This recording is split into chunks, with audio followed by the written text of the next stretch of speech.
Before the arena, before the lights, before the millions watching, there was just a court, cracked concrete, a bent rim, and a ball that had seen better days, and a kid who could not stop shooting. Not because anyone told them to, not because there was a crowd watching, not because there was anything to win, because every time that ball left their hands and went through the net, something happened inside them that they could not explain and did not want to stop. That feeling is where every great player in the history of this game began. Not in a training facility, not in a high school gym, not on national television, on a court with nobody watching. This is the journey from that court all the way to the greatest of all time. There are no coaches here, no plays, no timeouts, no referees, just the game, the competition, and the truth of how good you actually are right now. The playground teaches you things that no practice session ever will. It teaches you how to create when there is no space, how to compete when everything is on the line, how to handle losing. Because the next game starts in 5 minutes, whether you are ready or not. LeBron James played on cracked courts in Akron, Ohio. Kevin Durant played on courts in Washington, D.C. Kobe Bryant touched a ball in gyms, and courts before most kids his age had even decided what sport they liked. They were not famous then. They were not ranked. They were not recruited.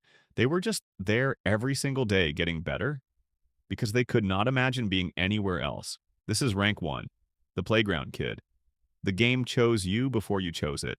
Now there is structure, a coach, a team, a system, a schedule, and the first thing you discover is that the game you learned on the playground and the game being asked of you here are not exactly the same thing. The playground rewarded creativity. Here the coach wants execution. The playground rewarded individual brilliance. Here the team comes first, and here is what this rank reveals about almost everyone who plays basketball. Most people peak in high school not because they are not talented enough to go further, but because going further requires something that talent cannot provide on its own. Obsession. The willingness to get better every single day. Not because someone is making you, but because you genuinely cannot accept being the same player you were yesterday. The ones who have that, the college scouts find them. This is rank 2. The high school player, the first real test of whether this is a love or just a hobby. Everything is different now. You are training twice a day, studying film for hours, lifting weights, traveling, competing against the best players in the country at your age, and somehow finding time to go to class. This is full commitment. There is no version of this rank that works on half effort. And here is what college basketball teaches you that no one warns you about. Every player on that court was the best player on their high school team. Every single one. And so were you. But now the question is not whether you were the best player in your town. The question is whether you are one of the 60 best players in the country, because that is how many players get drafted into the NBA each year. 60 out of hundreds of thousands. The college player who makes it is not just talented. They are coachable. They are consistent. They are mentally resilient. And they work like they know exactly how rare this opportunity is. This is rank 3, the college player. Talent brought you here, but character will decide if you leave for the league. Your name is called. Maybe it is in the first round. Maybe it is in the second. Maybe you sign as an undrafted free agent, but you walk into your first NBA practice, and you look around the room and you realize something that changes everything. Everyone in this room is as good as you. Some of them are better. These are the people you watched on television growing up. The people you tried to copy on the playground, and they are warming up beside you right now like it is just another Tuesday, and then the season starts.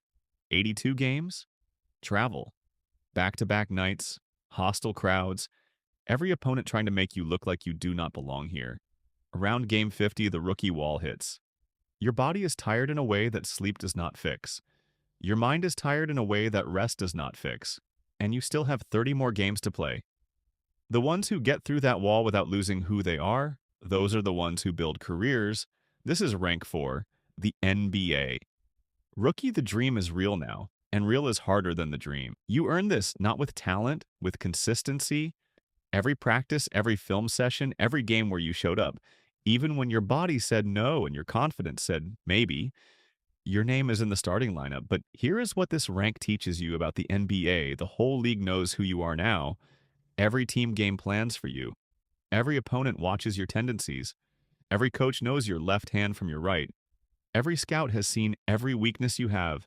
And the crowd, the media, the expectations, They all grow with your role. Trade rumors find you here. Contract pressure finds you here. The question of whether you are really as good as your contract says you are finds you here. And the ones who survive this rank and thrive in it are the ones who understand something simple. The game does not owe you anything. You earn it every single night. This is rank 5, the NBA starter. Talent got you to the league, but consistency is what keeps you in it. The fans voted for you, the coaches selected you, you are one of the best players in the best basketball league in the world. And with that comes something that very few people talk about. Everyone is counting on you, your team, your city, your fans, your family. The people who believed in you when you were on that cracked court with nobody watching, they are all counting on you now. And leadership at this level is not about giving speeches. It is about what you do when the game is on the line, and everyone in the building knows the ball is coming to you. Do you want it? The all-star who becomes a champion is always the one who wanted it most in the moments when wanting it was hardest. This is rank 6, the NBA All-Star. You are the reason people buy tickets. The question now is whether you are the reason they win championships one game, one moment. Years of everything compressed into the final seconds. And if you win, you hold the trophy, and you feel something that cannot be described to anyone who has not felt it. Not because of the trophy, but because of everything the trophy represents. Every cracked court, every early morning, every game where you were exhausted and played anyway.